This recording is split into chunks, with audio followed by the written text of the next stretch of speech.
programs going on. And when I see her, I know her. Yes, yes. Thank you. We live? Oh, good evening, viewers. As we all know, I was here today already, but as we all know, today we're celebrating our 59th anniversary, Mama Salon. You're getting old though, 59 is a big age, okay? But I want us to get to know people that are doing good in the community, that are striving to make Mama Salon much more better than it is today. And for me, it's a pleasure to talk to this lady today. She's a honorable, a philanthropist, activist. Well, there is a lot of things that she has done. I can name every one of it, okay? And she was the first ever woman honorable in is it in Texas or Goodwill Ambassador? Yes, Goodwill Ambassador. Okay, this lady has done so much for Sierra Leone. I mean, when it comes to, I know there are a lot of organizations there that give out food and clothing and this and that, but this lady goes out of the way, sending every time 40-feet container full of medical supplies. We know how expensive those things are. And when she started, nobody was helping her. She had to use our own money. She's a registered nurse as well. So she has to use our own money to supply the hospital back home. And we know how bad our hospital down there is and how important it is for us to have all the equipment needed, especially in time like this where we have this virus going on. Okay? So before I go further and start to describe her, she's gorgeous, she's beautiful. So I'm just going to say, welcome, Mrs. Timo. How are you, my dear? I'm good. Welcome to SierraCast. I'm so blessed and happy to get to know you as a lady. You are the kind of people I want to say they are my mentors. Oh, come on. Yes. Thank you so much. That's a pleasure. That's a plus for me to hear you say that. I thank you so very much. You're welcome. You've done a lot because I went after I got your name. And thank you, Mr. Kanu, my dad. Thank you for letting me do this interview because I know you were supposed to do it, but you chose me. So I really appreciate it. That means I'm making a mark in somebody's life for them to choose me for an interview like this. And when I got your name, I had to go on Google and do my research. And I'm telling you, there's so much, as I said before, I cannot even summarize it in one paper. So we're going to try to do as much as we can. Okay? That's fine. It's okay. Take your time.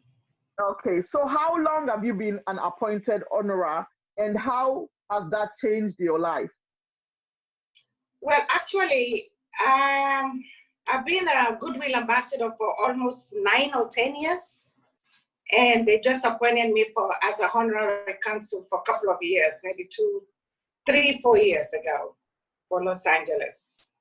But before that, I've been doing my thing. Okay. So I know I hear this word a lot when it comes to honorable. What is your responsibility as an honorable? Honorary consul, you mean, or Goodwill Ambassador? Because there are 2 titles. Yeah, the honorary one. Okay, that one is like, it's a backbone for Los Angeles people from Sierra Leone, that if there's any issues, any problems, any immigration, any hardship, anything that they need, they can lean on me. And before that title even, it's always going on like that. So that is just like a plus that they gave me. So secondly, I've been a Goodwill Ambassador for almost 12 years. And that's really, that's how I started my philanthropies, my goodwill, my heart. Because in those days, we don't have any WhatsApp, we don't have any Facebook. I was just doing my own thing and come back to California and I shut up. So one day I got a call and one of the newspapers, Kokoriko, called me and she said, why didn't you tell people what you do? I said, for what? I'm not doing it for people. I'm doing it for the poor. I mean, I told the Connaught Hospital, I told the Children's Hospital, Matrujon, Pujeho, And one of this hospital that, Matsu John Hospital, which it broke my heart because when I went there, I saw patients lying down on the floor, no beds at all. Newborns, new mothers, they were lying down on the floor. And I was like, what? What is going on here? So we toured the hospital. I was taking notes with my photographer and all that stuff. So that's one thing that struck me. But before then, I was sending like containers during President Kaba, to help equip the schools. That's where I was focusing, not in the healthcare. So I had a library built in my own town in Rokula, and water, well, and all that kind of stuff. So I started sending some hospital equipment. So I went to the Children's Hospital. What really struck me, there was a 9-month-old lady there that was pregnant. And she doesn't have $150 to do cesarean. And she was sitting by the curb and the entrance of the hospital bleeding. And I asked her, and she's in labor. And I said, why is she not getting, going to the delivery room and get a, blah, blah, blah. I just asked her, they said, well, the husband is going to find the money so that they can do the cesarean. I said, but she's in pain. So I told the nurses, I told the doctors to let her in, and I count the money and I pay them, and they deliver a baby boy for the lady. And that's one thing that captured my heart. Then in my hometown, there was a 38-year-old lady. We have a clinic there, but it wasn't equipped until I come in. So one of the boys ran to me and said, oh, sister, there is a lady there, she's sick, she can't breathe. So I ran into the clinic and I asked for the dispenser, he was not there. I asked for the nurse don't even have gloves, don't even have uniform. And she was just tying this African wrapper and say, I said, where's your blood pressure cuff? And the patient was lying down on the floor, hardly to breathe. So I was trying to assess her. I don't have any equipment. So I was listening to her heartbeat, and all of a sudden she fainted. So I heard in my language that the mother said, she is 5 months pregnant. I was like, what? There's no doctor here. And, I don't know what happened. So I told my driver to put her in my car to take her to Kamapir Hospital that minute, because I know as a nurse, she wouldn't have any chance to leave if she stays there. And I don't want her to die in the village, because I brought a lot of goods for the kids, school supplies and all that, so that people don't start to cry there. So I told my driver to take her to Kamapir Hospital, because I know she's not gonna make it there. So about 2 miles from my town, the lady died inside my own car.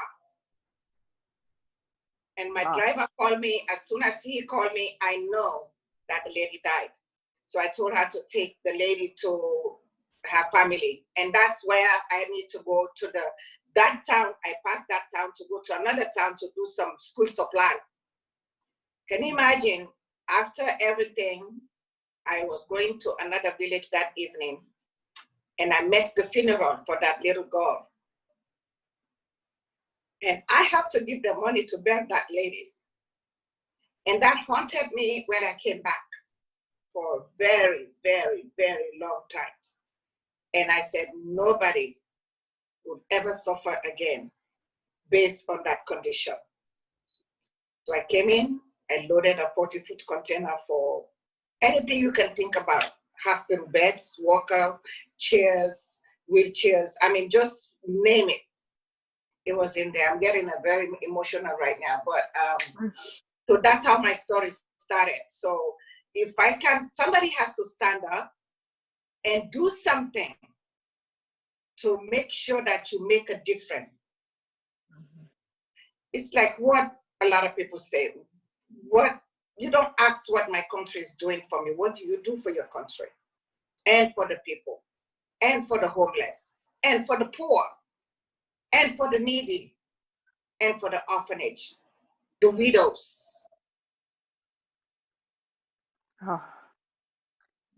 Oh wow, that's definitely a heartfelt story, and I do I'm sorry that you have to go through that because that, when things like that happen, it's hard for you to get it out of your mind. And I was gonna ask you seriously, that was my next question. I was gonna ask you what inspired you really to start giving medical supplies and all this thing because we know that thing is really expensive, and everybody else will give out food, clothing, but you went above everything and give out medical supplies, which we all know back here is expensive. Of course. Well, first of all, I want to thank my late husband because he was my backbone that was helping me to do what I did.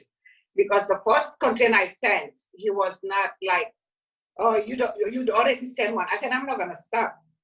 So I threw tantrum, I cried, I fussed, I this, I that, and he was there with me. And unfortunately, he passed away 10 years ago. But that would not stop me because I have to do what I like to do and what makes me comfortable and what brand I'm gonna live in this world and my name and my children and my grandchildren. Yeah. Okay, that's good. I really appreciate that. I also read in your on your profile on Facebook that during the Ebola time and also the mudslide, you were one of the people that sent in as again medical supplies and all the other stuff that they needed. What really when you do the job that you do, what really do you love about it that makes Um, you go? Yeah. well, first of all, as a Sierra Leonean first and as a registered nurse, forget about the other titles. I'm not here to talk about those titles. I'm here to talk about me. I'm here to talk about what inspired me to do what I'm doing. I mean, what are you going to lose or gain without helping the people that need the help? I mean, I saw a video for the Ebola. I mean, I sent a 40-foot container, and it helps them. A lot of supplies were there. I mean, up till now, when I went to the lodge, I saw one of the blue containers I sent, and it's still there. And I was like, wow. So when you help somebody, don't expect to get a reward from you or from the government or from my mom, from my cousin, from my family, from my neighbors. No, the only person that will reward you back is the Almighty Allah. If you believe that. So if you believe that you're doing this for God's sake and for God's willing, I mean, what can you lose? I love doing that. And that's what makes me go to bed, happy. That's just me. And I appreciate you saying that when you do stuff like this, you're not waiting for a reward from people, but the reward comes from God. Because we know there's a lot of organization out there, lots of non-profit organization, and you see, and you don't see anything much that they're doing or helping. You put a story up, and people will support, and they will not hear nothing after that. So I really appreciate you doing something and you're not doing it because of the government is going to give you something or you live in by what you do now. You have your own job, you have already made a life for yourself before you start doing this. So there's nothing else that was new to you before you become honorable. So I Exactly. guess that's why they honor you because you were doing everything anyway. The only thing that was left was the paper for them to show you or show you the gratitude and be happy and grateful for what you have been doing. So I guess that's what it is. Thank you. Are there particular programs in our area that you are more interested to or inclined to, like in Africa, in Uh-huh. Sierra Leone? I mean, are there programs that you have that you look to or any project that you do down there? Yes, right now I'm trying to have a GoFundMe regarding this COVID-19. I'm working on that right now so that I can go and buy the buckets of water, like those ones that they wash their hands and buy soap for them. And remember, most of these people are in lockdown. So what happened to those people that sell ginger beer after 9 o'clock or akara to make their living or fish at night to make their living? If they don't sell all those things and 9 o'clock is closed, how are they going to survive? How are they going to live? How are they going to feed their children? Like Ebola killed a lot of men, left women as widows. They are not educated. They don't have money. I'm a widow myself. I know what that means to lose somebody that you truly love, that is in the backbone in the house. You're going to remember how you're going to pay the rents, how you're going to pay the kids' school fee, how they're going to eat, because they're not going to understand. Mommy, is the food ready? So things like that, you have to be very cautious of that. You have to be, like the orphanage that sleep under the market tables, things like that. The youth, especially the youth in Sierra Leone, those are the ones that will be able to create a foundation for this country to be a better world. So if we don't focus on our youths, we don't focus on our children, we don't educate them, and I'm glad, there's a free education, as they say, I'm happy about that, but education is wealth and power.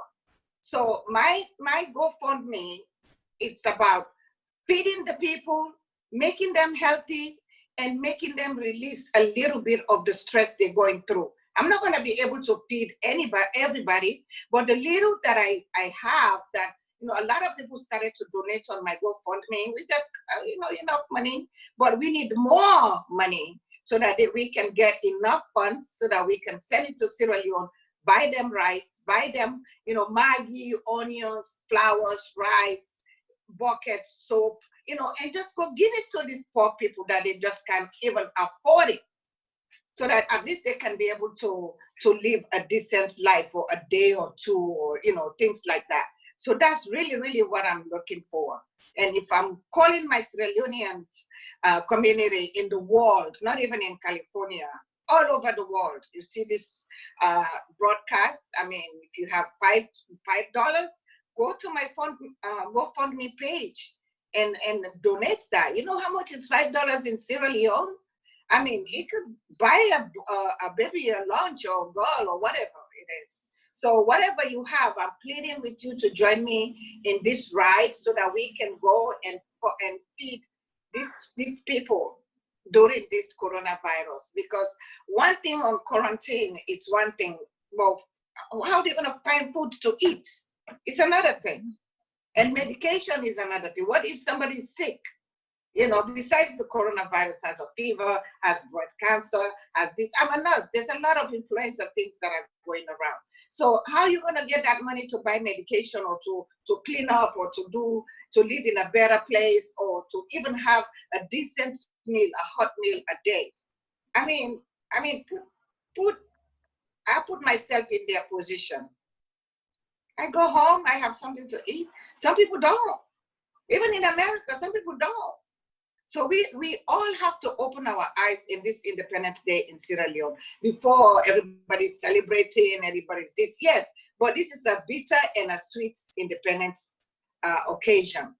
So I am pleading to every single Sierra Leonean, every single African, to look out for the poor, the women, the widows, the orphanage, and all the people that need help back there.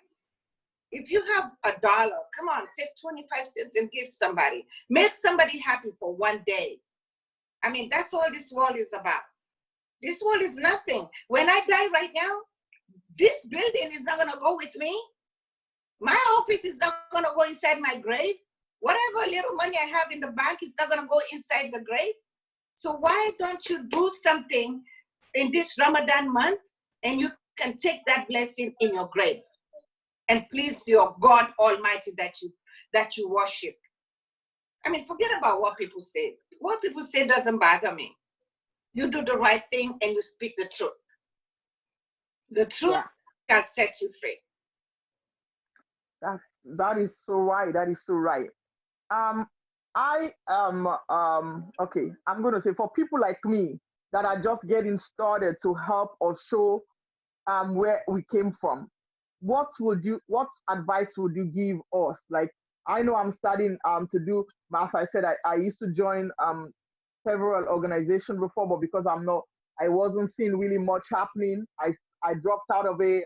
and I'm trying to do my own thing, especially because it's past month and also we have the coronavirus and then independence. So I was like, let me arrange some few things that we can do back home, give people food, go to the mosque, give them food. What advice would you give some of us? First thing I want to say, the first advice I'm going to give you is within yourself. Believe in yourself. That's the first advice. I can do it. You can do it. Don't let anybody tell you that you cannot do it. You try. If you fail, you try again. And wherever you get information, you get ideas, you ask people. Information education is the best policy. When I sit here, I see a hospital closing. The next minute, I'm there. What are you guys going to do with these hospital beds? What about this respiratory equipment?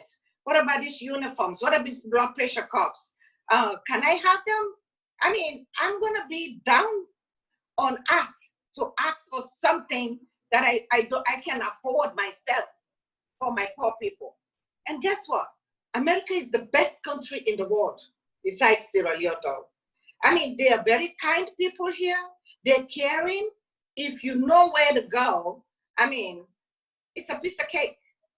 It's a piece of cake. Most of the things that I sent is out of my pocket, to tell you the truth.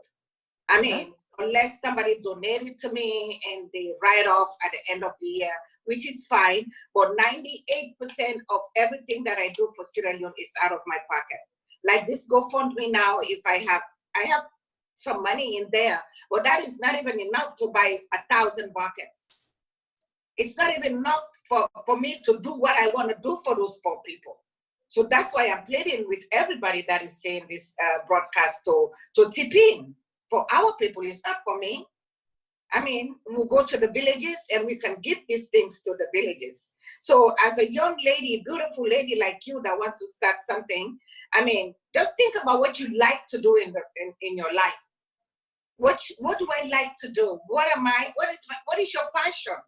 Helping children, helping widows, helping orphanage, start a foundation and do a fundraising and call people, call me, call anybody, call people that inspire you to see how am I going to go about doing this. My phone is open to every Sierra Leonean 24/7.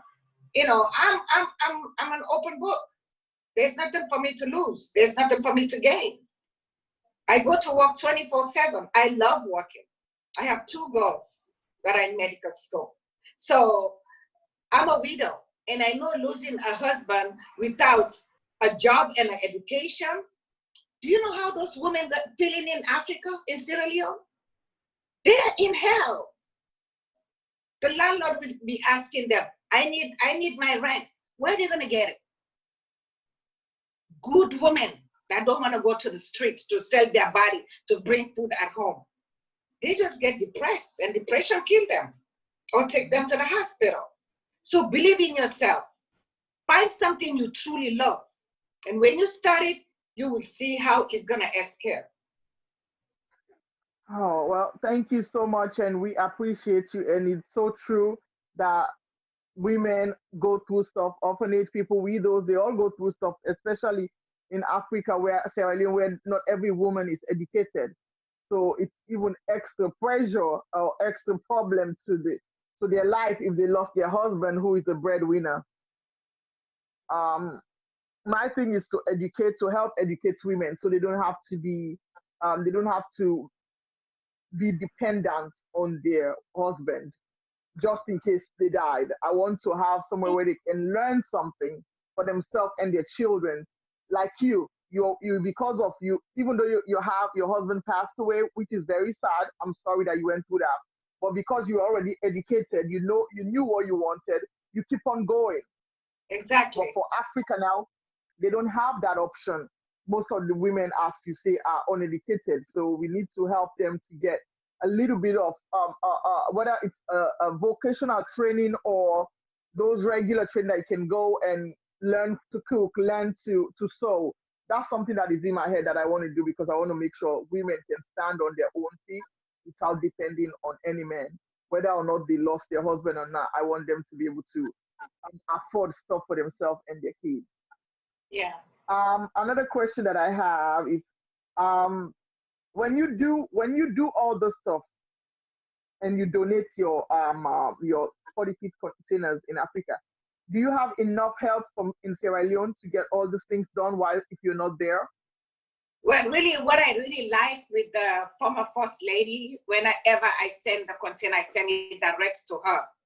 And I was working very closely with her, and every container I send it through her name, and it goes to the lodge.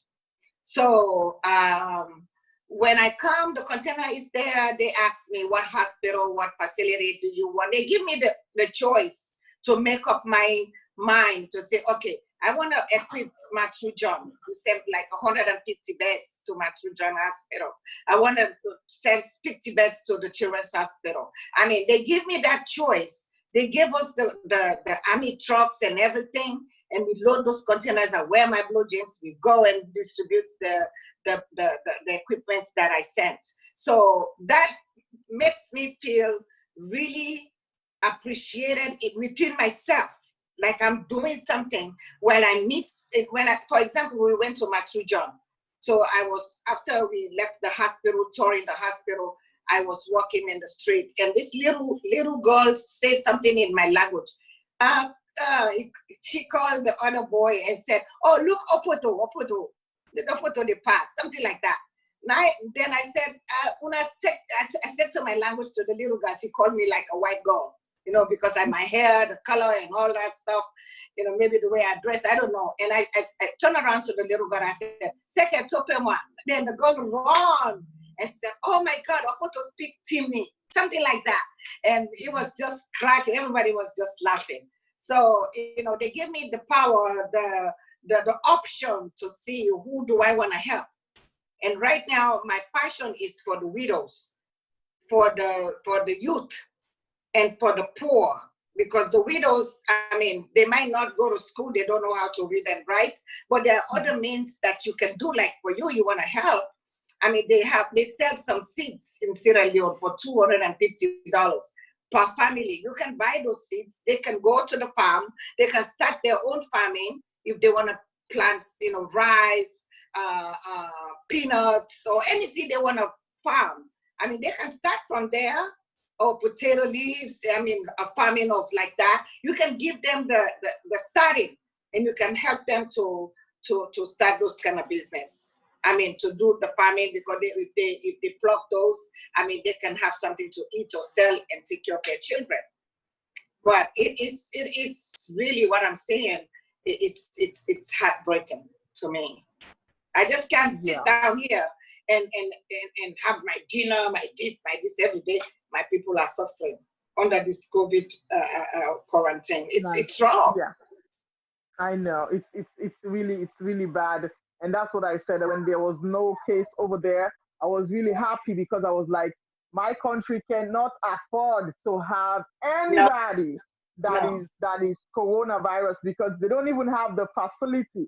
And when the time that they did the lockdown, we had a little thing that we did and we sent to Africa with one of my friend Queen Nat. We sent for the kids and all this stuff. And it's terrible. You're saying you locking somebody down 3 days. Some of them don't have jobs. They don't have money. So food, where are they going to get it? If everything is closed, Exactly. maybe that's what they need to do. They have to go sell to get money to buy food. But if they're not allowed to go out to sell or do anything, how are they going to make any money at all? So for me, it was kind of like, I don't know if that's what it was, a harsh reality for me. And that's why when the people in China started complaining about what they have, all the Africans, I was upset at one point because I'm like, please, at least you guys, they're going to feed you guys. They're giving you guys the test. Whilst in Africa, nobody's doing anything for anybody. Everybody's for themselves. So sometimes we need to think about it.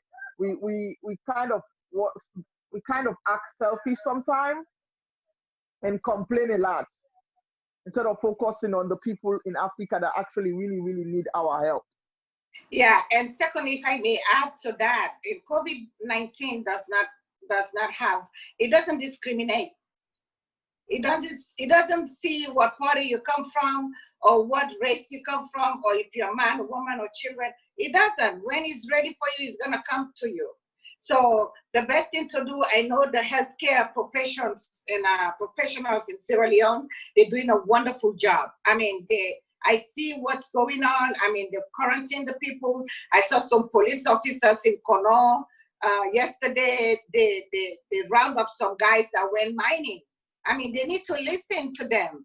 I commend the professionals. I commend the police officers. I commend the healthcare, the governments, the nurses. I mean, the people that care, really care, that feed the people. And I commend my own diaspora here in the world, overseas, that send food, that send money, that send supply, that send this and that to help those people. And that's why I'm creating this GoFundMe, so that I can do my own part. And I'm not gonna do it alone. I expect, and I'm asking, and I'm begging every single Sierra Leonean that see this broadcast so that they can join me and go to my GoFundMe and we can go and help these people. It's not for me. The money is not gonna go in my office, trust me. So when we finished what we do, and we're gonna come back and we're gonna show you where your money goes. So yeah. I really, really wanna do that. I really wanna intervene for this coronavirus in Sierra Leone. It bleeds my heart. Yeah, sorry guys. Okay. Yes. As you said, Corona doesn't discriminate. It definitely doesn't. And you doing the now. I always say it's easier now for us to do donations, also for us to ask for donations or show clarification or show the things that we have given out. It's very easy now to show your account of everything that people give you, because social media is everywhere. So even in Africa, they can go on social media and see what you do and everything else. But it's something that you said when you were doing the container before, because I was asking if they help, and you said the former first lady was. How is it? Oh my God, my phone is doing that today. Oh Lord, hold on. My God, what happened? Sorry, I just went off. It's okay, no problem. You said the former first lady was helping you. What about now? How is the new first lady doing her own part? Actually, she came to California, and I found her to be very nice, to tell you the truth. And I had a dinner for her here, and she was really appreciated. But I haven't had the time to go to Sierra Leone yet, to sit with her, to talk to her about what I am doing. I haven't been in the country yet, because from one thing to another, since they came, I was busy. She came in, and we welcomed her with the Sierra Leonean community. She accepts us as children from Sierra Leone, and now it's my turn to go to Sierra Leone and sit with her one-on-one and let her know how we can work together. That's my plan, my next trip to Sierra Leone. But I haven't had the time yet, because everywhere is locked down. No plane, no train, no cars. So no. I have to do what I have to do and do my best so that we can to help those people. Yeah, I know now everywhere is locked down. I was supposed to go there too, December. I don't know how long the lockdown is going to take before we can get down there. We just have to pray over it. It will be over soon. I hope it goes by soon, because it's been a long time now. As you think about the future of your the stuff that you're doing now, what are some issues that worries you? Is there anything that worries you for the future thing that you're thinking of doing, or whatever plan you have? Do you have worries about it? Right now, I'm starting with this GoFundMe thing. This is the first major thing I'm doing since the new government's come in. So I'm gonna do what I do best, and I'm gonna make sure that everybody knows what I'm doing. I'm a philanthropist. I'm a registered nurse. I'm a Sierra Leonean first. So I'm gonna do what I need to do.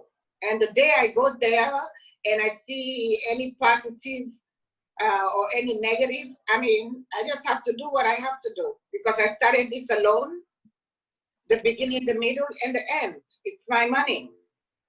I mean, if they encourage me, then I would love to do that because they are the one that is in power, and I bless them that, you know. So it doesn't worry me at all. I'm not worried about it because I can talk to anybody, anywhere, anyhow.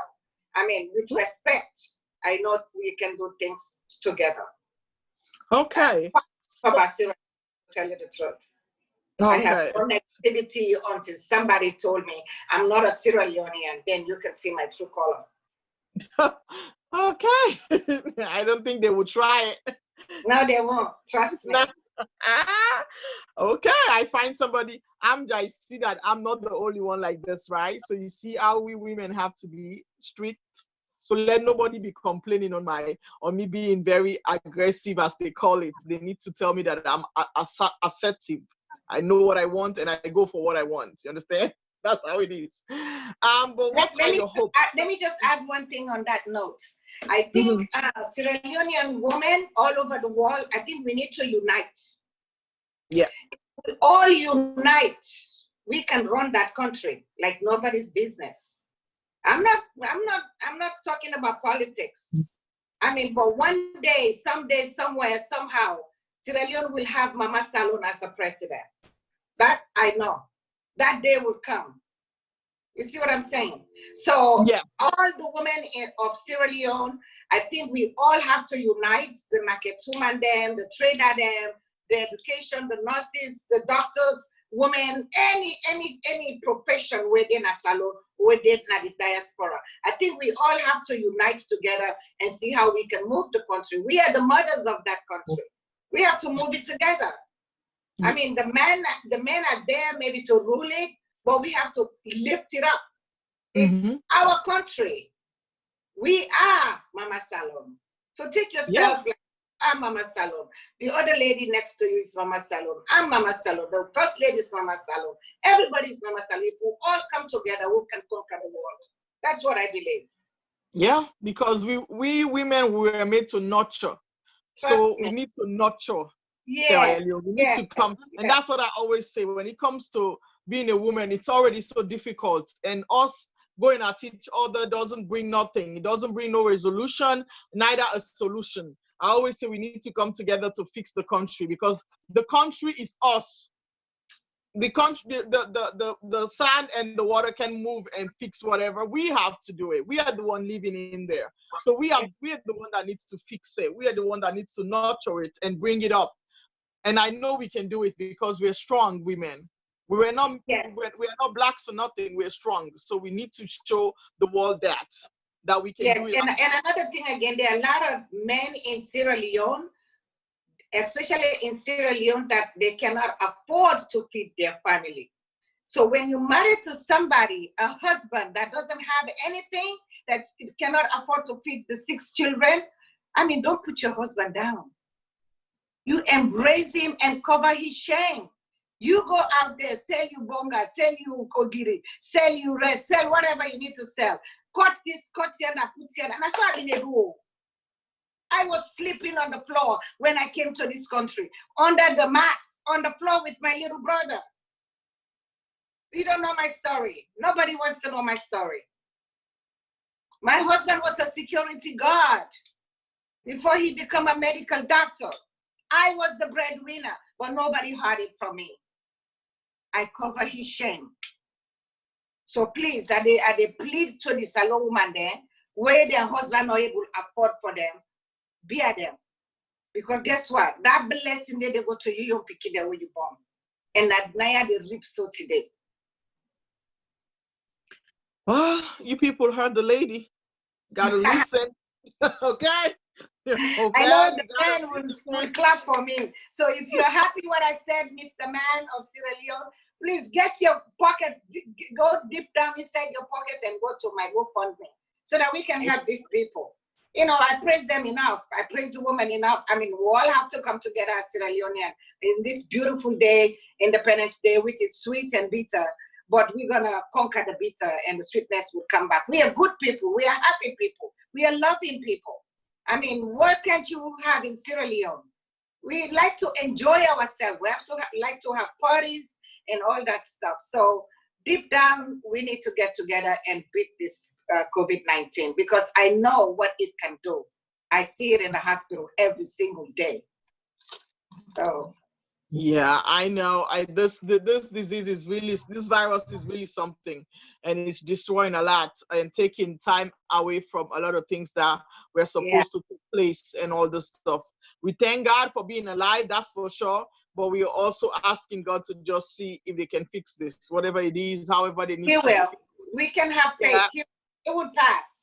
Yeah, yeah, that's what I said. There's a lot of things that has come and passed. I always say the only thing you should pray for, if it's happening, just pray for salvation and peace of mind and being safe. That's it. Because there's nothing we can change. Everything that happens has already been planned before it's happening for me. In my own head, that's how I say it. So I don't really get too upset about it.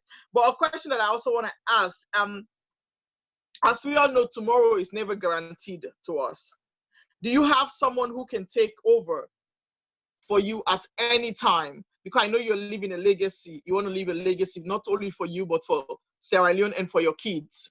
So if anything happened to you, is there anybody out there that can take over what you're doing? Yes, definitely. Actually, I have a 24-year-old medical doctor she's going to be a surgeon from USC, Keck School of Medicine. She's graduating in 2021, and she already passed us step 1 and step 2. She's doing her rotation right now. She's at USC doing an MBA. So she's going to graduate 2021 with a medical doctor and an MBA. And she was asking me, Mommy, I need to continue what you're doing. I need to bring doctors to Sierra Leone to do free surgeries every year. So you need to teach me how to do that. I said, Josephine, no problem. We can do it.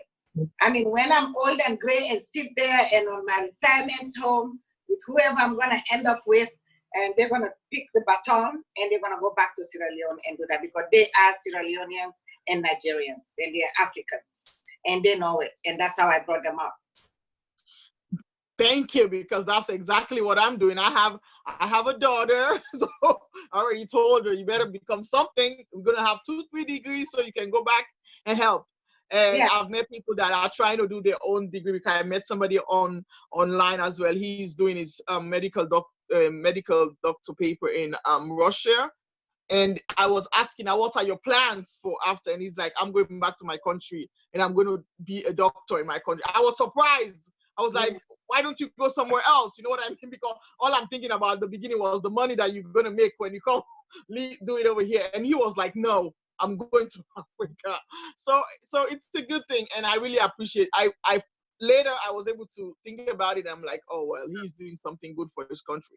And we all need to do that, because when you come, we don't want to go to the country and just take. We want to be able to give the country as well, so they have enough to give away.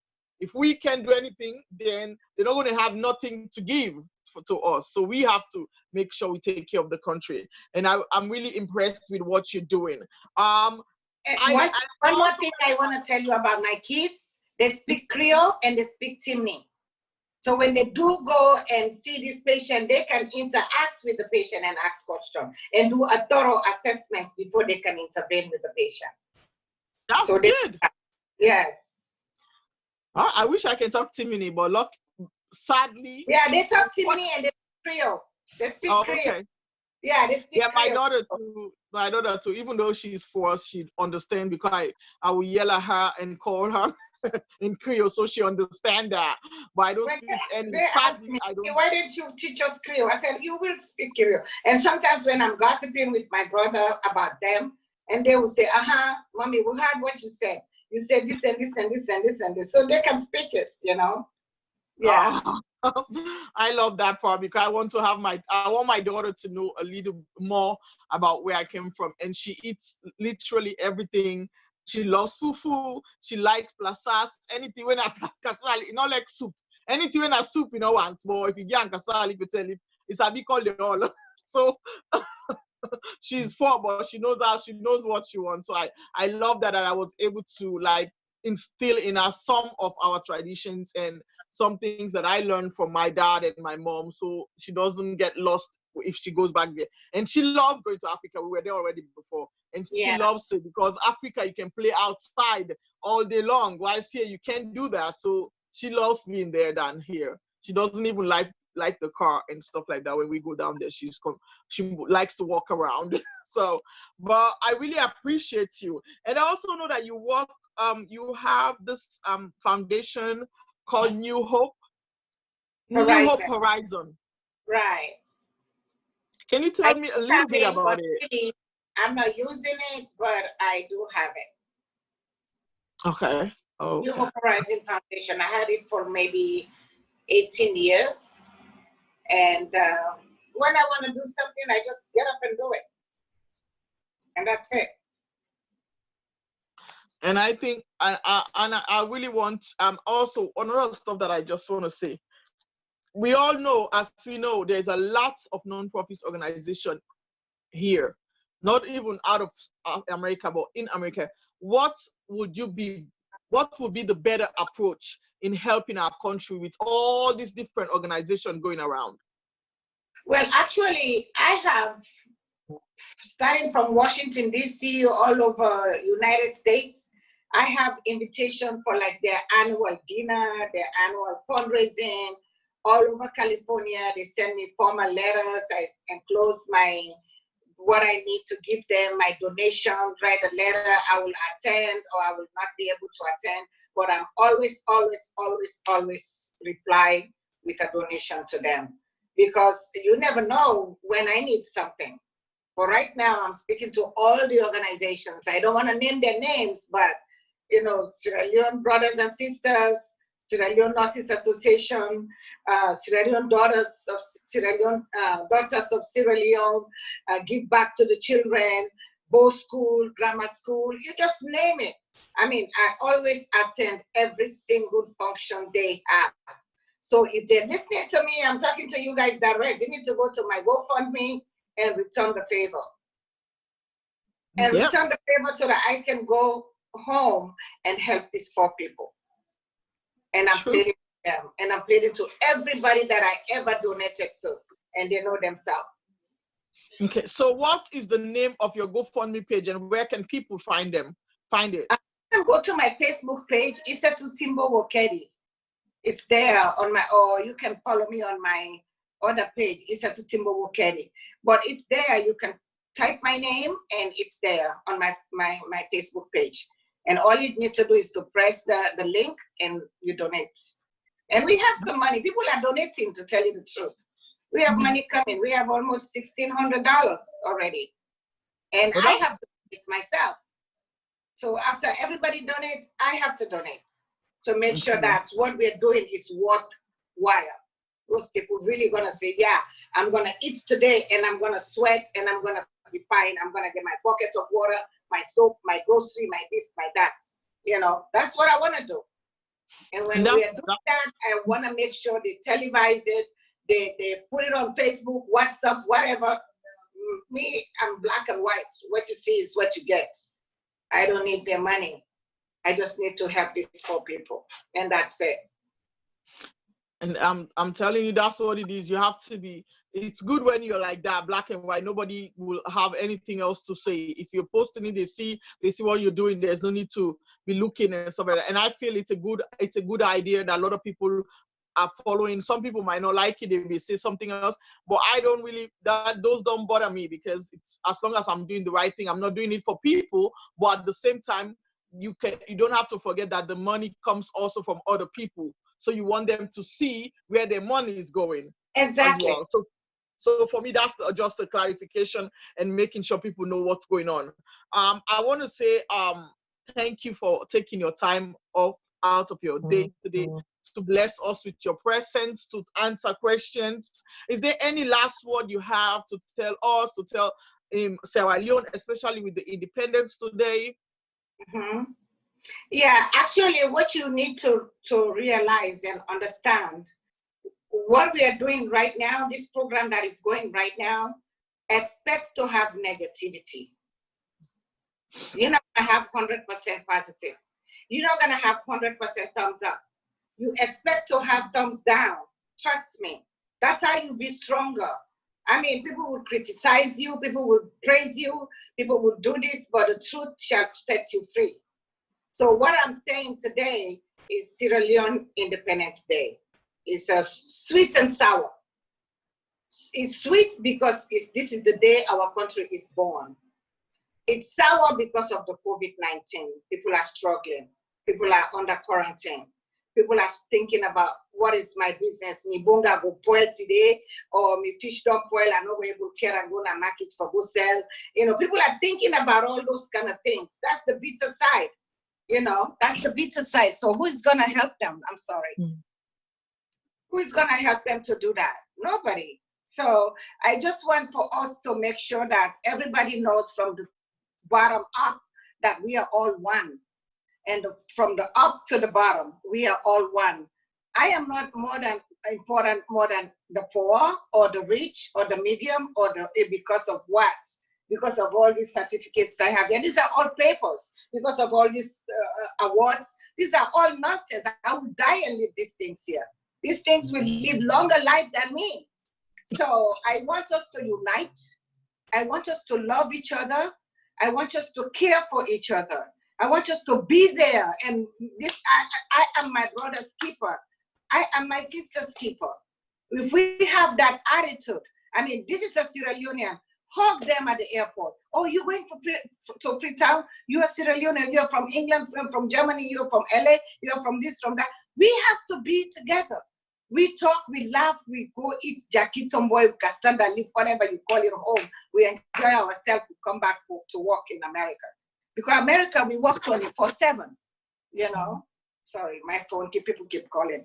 So we're working hard here to make sure ends meet. Everybody got to pay their bills, but if we get our money to send it over there, they need to realize that somebody is there. They need to appreciate us too over here. You know, it's not a one-way street. We helping them, we appreciate them, we love them. We need the same thing from them when we get there. They need to say, this person is nice. This person do this for me. This person is blah, blah, blah. So it's give and take. So if we have that attitude, everybody will be happy. Yes. You guys heard the lady, huh? Okay, she ain't playing. But I want everybody to understand, as she said, we need to come together. It's the one thing, unity. It's in our pledge. It's in our national anthem, unity, peace and unity.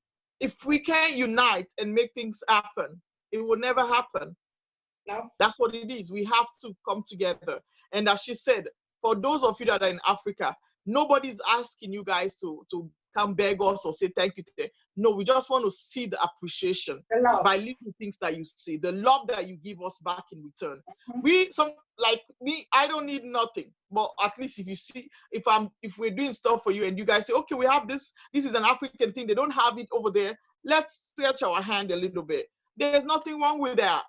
Yeah. And we need to love each other. Women in particular, women. Exactly. That we have to hold the whole damn meeting for us women, because we are the one that can build the country or destroy the country. As the lady said, it said women are the highest number of people in Sierra Leone. So imagine if you're 53% or 60%, whatever percentage we are making a very bad mark if we don't come together and try to set this country free, to start to give this country. How much would it take from us? Sierra Leone is very small. It's not a big place. Exactly. It's very tiny. California, Los Angeles is bigger than Sierra Leone. And we are getting together. I mean, you know. And I was like, we said we have. I hope they're listening. I hope they take notes. I hope they think about it when they lay down in their pillow and think about that. And the way I am, I'm going to make these points clear to every listener, every person that is going to listen to this broadcast. I'm not a political affiliated with any political party. They need to know that. When I'm ready, the whole world will know what party I support. But as for now, I keep my silence and I do what I do best. That's it. Yes. Every government that comes in, they call me, they need me, I'm at their service. So, and if you don't call me, I'm still at my service. I will do what I do. I do my thing. You can't tell me not to the poor. You can't. no, as you guys have heard her.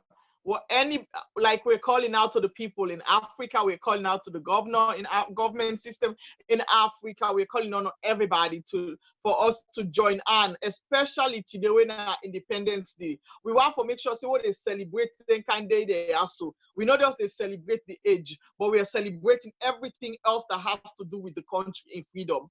And in my part, sometimes I said we are not free, but we can become free if we come together. We are strong. What would make them happy? What would make the quarantine happy, especially in the diaspora? You're not going anywhere. You're at home. So what are you going to lose? Go to my GoFundMe page and put $10, $20, $50, $100 there. You're making somebody happy. You know what I'm saying? So go there and help and live a good life. And that's what I think. You know? Yeah, because now you ain't spending that money anymore because everywhere is closed. You can't go out on no parties no more. So you're not gonna be buying clothes and hair and makeup or all this stuff that you need. Look at my nails. I didn't even do my nails. Look at my makeup. I mean, I look horrible. So you know, the time will pass when everybody's gonna be shining. I have so many clothes. I can't even wear them because I don't have nowhere to go. I mean, God is so great to put this world in a standstill. If you never believed God before, you better start kneeling down on your knees and start praying and believe in God. Whatever God you worshiping. And that's it. And when you do good during this Ramadan month as a Muslim, you will get the reward abundantly. So please help GoFundMe. Yes. So please follow the lady on Facebook, and then you can see the GoFundMe page, and go ahead and just, for everybody listening today, everybody, please share this video so other people can see it, view and share wherever you can. So maybe people that doesn't know will know and they will go there and donate. Okay, so please let's make this happen. It's not for her, it's not for me, but it's for the people that we love and the land that we say we love. For the land that we say we love are people that are living there right now. So we need to love the people because they're the one that makes the land. But we have to support them. And it's not that hard for us to come together and support them and show support. Whatever little way you can. You know what $1 in Leons is a lot. Okay? So go ahead, donate whatever you have, whether little, be it little or big, doesn't matter. I want to say thank you to this lovely woman that I've come to know today. I'll definitely keep in touch because I appreciate what you do, and there's a lot of things that I can learn, and I know a lot of people can learn from you, from what you do, and a lot of ways that we can go about things because you already know the ins and the outs, and it's easy for us to get where we want to go if we stay in contact with you and get to learn what you know, because we don't want it to die with you. We want it to stay alive so we can continue with the legacy and continue to help Mama Salone as much as we can. I want to say thank you guys to my viewers out there for coming. As I say again, please share, please go on our page and follow her, and also go to our GoFundMe page and donate whatever you have. I'm going to be coming up again with my next show. That's going to be the last show that I'm going to have today. It's going to be cultural dancing, and it's going to be a lot of fun, laugh, and jokes, because we're going to have Salon Chris, we're going to have Professor Marvin, Queen Nak, Auntie Musu, our cultural dancer. We have few people. I can't name everybody. I'll be watching. I'm not in the hospital. I'll be watching. Okay, thank you. So we're going to have fun, okay? Thank you. I love you guys, and I love you you too, Mrs. Isa too. Nice to meet you, and I really appreciate you being here. Thank you so much. Thank you. I appreciate it. Thank you. God bless you. You're welcome. Okay, bye. Have a beautiful day. Thank bye. you. Uh-huh. Bye.